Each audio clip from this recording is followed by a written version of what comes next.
Hey everyone, welcome to today's Explainer. I am absolutely thrilled to guide you through this one, because we are decoding some of the most potent ancient wisdom ever recorded. Today, we're diving into the timeless mechanics of strategic leverage, discipline, and intelligence, all based on the teachings of Sun Tzu.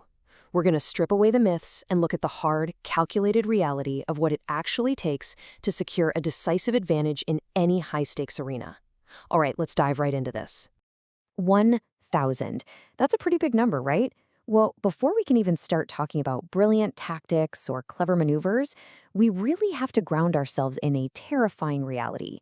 According to the ancient texts, 1,000 is the daily cost, in ounces of silver, required to march a massive army of 100,000 men over great distances. Imagine bleeding 1,000 ounces of silver every single day. This immediately establishes the terrifying stakes of conflict. It is a massive, incredibly fast drain on your resources. So this brings us to our first major concept, the cost of conflict and the daily drain on resources. Before we even think about making a move, we have to truly understand the sheer economic devastation of a prolonged campaign. But wait, it gets worse, because the cost isn't just measured in silver. The real devastation is the human toll. We're talking about up to 700,000 families who will be impeded in their daily labor because of the commotion, the logistics, and just the sheer exhaustion of moving provisions across highways. Think about that socioeconomic paralysis for a second. This sets up the absolute necessity for a rapid, efficient victory. You literally cannot afford to drag things out. You need leverage. So how exactly do you gain that kind of extreme leverage? That brings us to concept 2, mastering the fire attack and leveraging the power of nature. To multiply your force, you have to tap into the immense, unforgiving power of nature itself. And it's actually incredibly systematic. The text outlines 5 highly specific ways to attack with fire. You don't just, light a match and hope for the best. You target their personnel by burning soldiers right in their camp. You starve them by burning their stores. You absolutely cripple their logistics by taking out the baggage trains. You disarm them by burning arsenals and magazines. Or you disrupt them by hurling dropping fire right into the middle of the enemy. Notice how this systematically dismantles their entire infrastructure and resource base. It's totally ruthless. Now, this is the part I find absolutely fascinating. Fire isn't just about destruction, it's about insane, meticulous preparation and environmental awareness. You obviously must have the materials ready, but more importantly, there's a proper season. We're talking very dry weather and very specific days. The ancient commanders literally calculated the stars, looking for the moon to be in the constellations of the sieve, the wall, the wing, or the crossbar. Why? Because those 4 specific constellations mark the days of rising wind.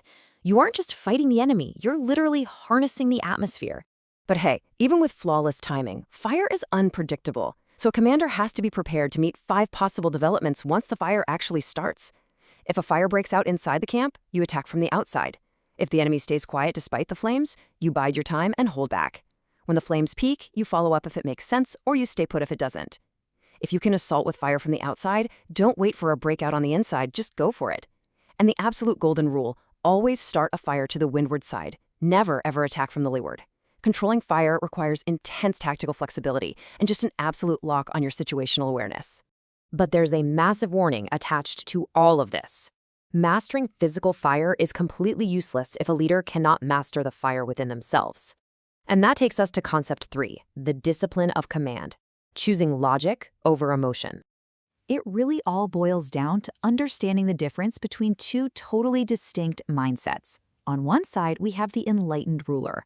This leader lays plans well ahead, cultivates their resources, and moves only when there is a clear advantage to be gained. If there's no advantage, they stay exactly where they are. On the flip side, we have the emotional commander. This is the ruler who throws troops into the field just to gratify his own spleen, or a general who fights simply because he's annoyed or out of pique. Strategic decisions absolutely must be driven by pure, cold advantage, never by passing anger or vexation. I mean, anger can eventually turn back to gladness, but a disastrous strategic decision, you can't undo that. I want you to just let this quote sink in for a second, directly from the source material. But a kingdom that has once been destroyed can never come again into being, nor can the dead ever be brought back to life. Heavy, right? This is exactly why the enlightened ruler is heedful and the good general is full of caution.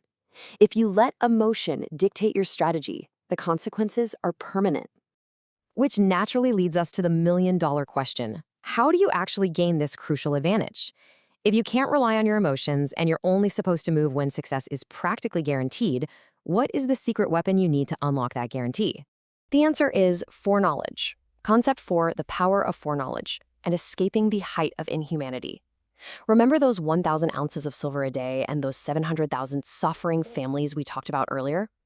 Well, the text argues that remaining in ignorance of the enemy simply because a leader doesn't want to spend a measly 100 ounces of silver on rewards for spies, that is the literal height of inhumanity, because it needlessly prolongs the horrific suffering of war.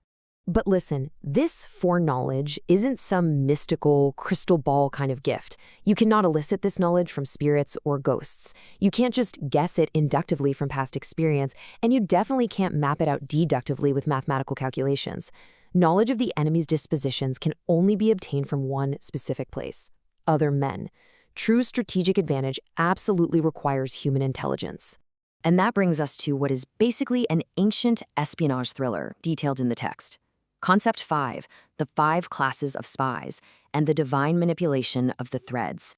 So to get that absolute foreknowledge, you need this deeply interconnected network operating in 5 unique classes all at the same time.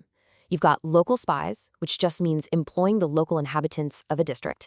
You've got inward spies, which are the officials you've managed to turn inside the enemy's own ranks. Then you have converted spies, doomed spies, and surviving spies. When all 5 of these are humming along together, nobody can discover the secret system. The ancients literally called this the divine manipulation of the threads and considered it a sovereign's most precious faculty. But the absolute linchpin of this entire network, the converted spy. Basically, these are the enemy's own spies who came over to spy on you, but instead of just capturing or punishing them, you seek them out, tempt them with bribes, lead them away, and comfortably house them so they serve your purposes instead. The text is super explicit about this. All knowledge of the enemy is derived in the first instance from the converted spy. You have to treat them incredibly well because they literally hold the keys to the kingdom. And this builds into a brilliantly ingenious intelligence web. Check this out. Step 1, your newly converted spy brings you the baseline information. Step 2, because of that specific intel, you now know exactly who to target and bribe to acquire your local and inward spies. Step 3, armed with this really deep knowledge, you can send out a doomed spy to carry highly believable yet entirely false tidings right to the enemy to deceive them. Step 4, finally, it's because of the converted spy's initial information that your surviving spy knows exactly when and where to go to bring back crucial news. Every single branch of this operation is completely empowered by that one converted spy. Now, if you're sitting there thinking, this sounds like purely theoretical spycraft, history proves otherwise. The rise of the ancient Yin dynasty, that was entirely due to a spy named Ai Qi, who had served under the previous Hasha dynasty. Likewise, the massive Chao dynasty was built on the intelligence gathered by Liu Ya, who had served under the Yin.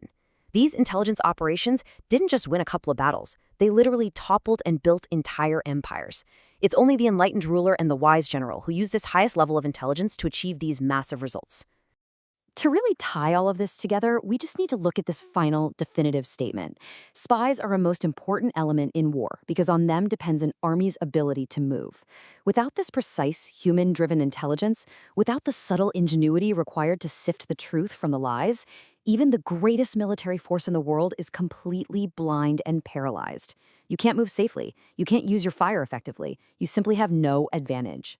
So as we wrap up today's explainer, I want to leave you with a bit of a provocative thought.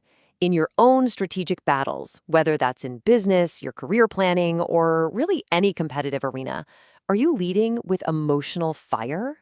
Are you blindly draining your resources just out of pique and vexation? Or are you acting like the enlightened ruler, practicing profound discipline and mastering those invisible threads of foreknowledge to guarantee your advantage before you ever make a single move? It's a pretty huge paradigm shift, right? Thank you so much for hanging out and learning with me today, and I really hope this deep dive leaves you eager to reflect on how you gather your own intelligence. Catch you next time.